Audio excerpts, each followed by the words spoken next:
True love story in Hindi. आइए जानते हैं इस लव स्टोरी में क्या हुआ। एक मिडिल क्लास लड़की के ख्वाबों का राजकुमार सफेद घोड़े में चढ़कर नहीं आता है, वो तो बस यूं ही गलियों में मिल जाता है। मैं एक अनाथ लड़की थी, अनाथालय में पली भी थी।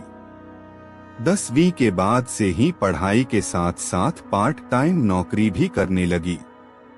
पढ़ाई में मैं औसत थी।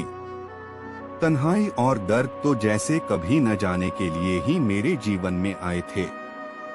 वैसे तो कई क्लासमेट थे मेरे, पर शायद मेरे दर्द को मुझसे अच्छा कोई भी महसूस नहीं कर सकता था। जिस लड़की की न माँ हो, न बाप हो, न कोई बहन और न कोई भाई, उसके लिए जिंदगी एक सजा से कम नहीं होती है। न तो रोने के लिए कोई कंधा, न परेशानी हल करने लिए किसी का साथ। उलझकर रह गई थी मैं अपनी बेकार सी जिंदगी में।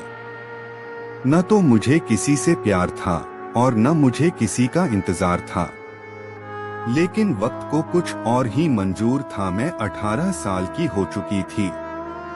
आगे की पढ़ाई करने मुझे दूसरे शहर में जाना पड़ा और साथ ही मैं पार्ट टाइम जॉब भी करने लगी।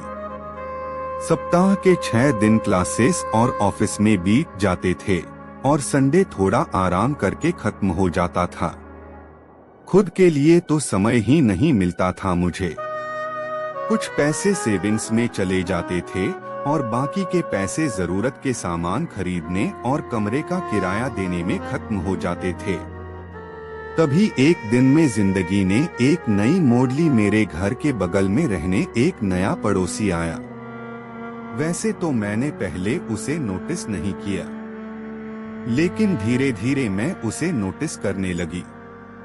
मेरे घर से बाहर जाते वक्त और वापस घर आते समय वो अक्सर छत पर टहलता हुआ मिल जाता था। उस दिन हमने एक दूसरे से पहली बार बात की। धीरे धीरे बातों का सिलसिला शुरू हो गया। उसने बड़ी ही चालाकी से मुझसे मेरा फोन नंबर मांगा और फिर मुझसे फोन पर बात करने की परमिशन मांगी। अब हम दोनों अक्सर रात भर बातें करने लगे। वो पढ़ाई में भी मेरी मदद करने लगा। जब मैंने पहली बार उसे आई लव यू कहा तो उसका चेहरा देखने लायक था। शायद वह नर्वस भी था और खुश भी। उसने मुझे महंगे महंगे गिफ्ट ला कर दिए। हमने प्यार में साथ साथ जीने मरने की कस्में खाई। मैं बहुत खुश थी कि मेरी तन्हाई को दूर करने वाला और मेरा ख्याल रखने वाला कोई मुझे मिल गया था। मैं सपनों की दुनिया में रहने लगी और अपने आने वाले सुनहरे कल के सपने बुनने लगी। वक्त बीतने लगा। देखते देखते 3 महीने गुजर गए। अब उसने बाइक ले ली। हम दोनों बाइक पर घूमने जाने लगे। पर कहते हैं न कि प्यार अंधा होता है। उसके प्यार में मैं अंधी हो गई थी। मैंने उसे पहली बार किस किया। मैं बहुत खुश हुई।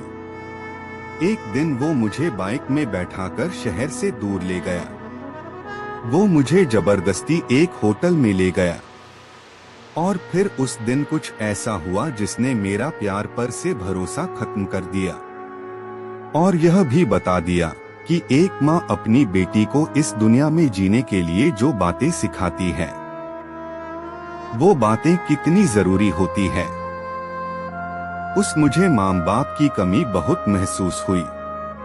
उस बेवफा लड़के ने मेरा बलात्कार किया और फिर मुझे अपने दोस्तों के सामने परोस दिया। कुछ घंटों ने मेरा जीवन बर्बाद कर दिया। उन सब ने अपने हवस की प्यास बुझाई और मैं बेबस बनकर सब कुछ सहती रही। मेरा सब कुछ लूट चुका था और अब मुझे जीने की कोई इच्छा नहीं रही थी। वो मुझे बाइक में बैठाकर वापस घर की ओर बढ़ चला। मुझे समझ में ये नहीं आ रहा था कि अब मैं क्या करूं। जब बाइक पुल के ऊपर से गुजर रही थी, तभी मुझे ख्याल आया कि क्यों न मैं नदी में कूद जाऊं। नदी वैसे भी पानी से लबालब भरी हुई थी। शायद मौत मुझे बुला रही थी और मैं भी मौत के आगोश में समाने को बेताब थी। मैंने उसे बाइक थोड़ा धीरे चलाने को कहा और बाइक के धीमे होते ही नदी में कूद गई। कुछ मिनटों के संघर्ष के बाद मुझे इस जिंदगी से छुटकारा मिल ही गया। शायद मुझे अंधा प्रेम नहीं करना चाहिए था और मुझ में इतनी ताकत होनी चाहिए थी कि मैं उन दरिंदों से खुद की इज्जत बचा पाती। काश मेरी भी कोई माँ होती जो जिंदगी के कदम कदम पर मेरा साथ देती।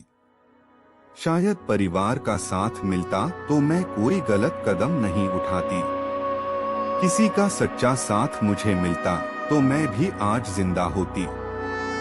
या फिर गलती इस समाज की है जिसने स्त्री को इतना कमजोर बना दिया है कि वो किसी से अपनी रक्षा भी नहीं कर सकती है। प्यार कीजिए, लेकिन प्यार असली है या नकली यह पहचानने की भी क्षमता रखिए। किसी को भी अपना तन मन सौंपने से पहले अच्छी तरह सोच लीजिए। यह मौलिक कहानी आपको कैसी लगी, यह हमें जरूर बताएं। आपके सलाहों और सुझावों का हमें इंतजार रहेगा।